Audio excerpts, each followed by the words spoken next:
Abu Nawas dan kebohongan yang disahkan.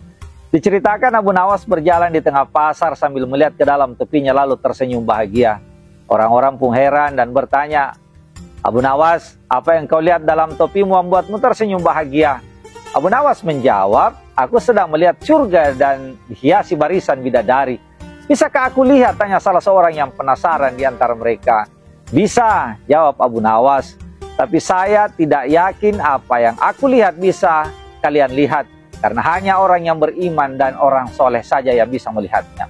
Salah seorang mendekat, lalu bersegera melihat ke dalam topi, kemudian menengok ke orang di sekelilingnya, lalu kemudian berkata, "Benar kamu Abu Nawas, aku melihat surga di topi dan juga bidadari."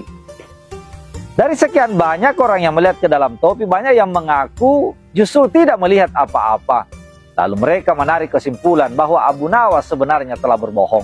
Mereka pun melaporkan Abu Nawas kepada raja dengan tuduhan telah menebarkan kebohongan di tengah masyarakat. Akhirnya Abu Nawas dipanggil oleh sang raja.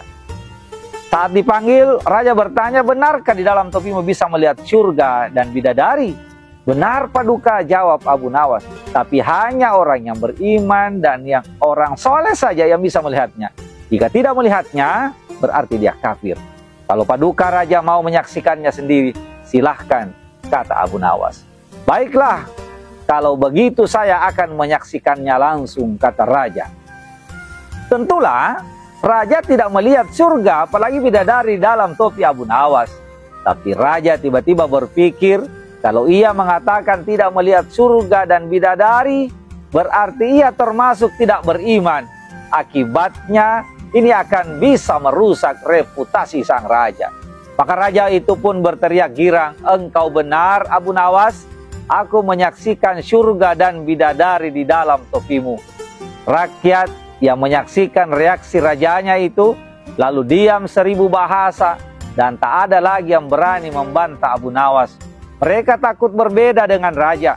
Raja khawatir dianggap dan dicap kafir atau belum beriman.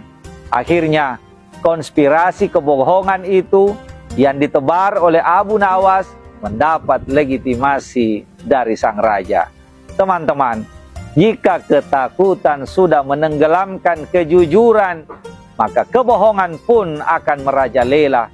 Ketika keberanian telah lenyap, maka kebohongan akan melenggang kangkung sebagai sesuatu yang benar. Cerita ini dinukil dari opini Dr. Aswar Hasan bersama saya Arum Sping. Assalamualaikum warahmatullahi wabarakatuh.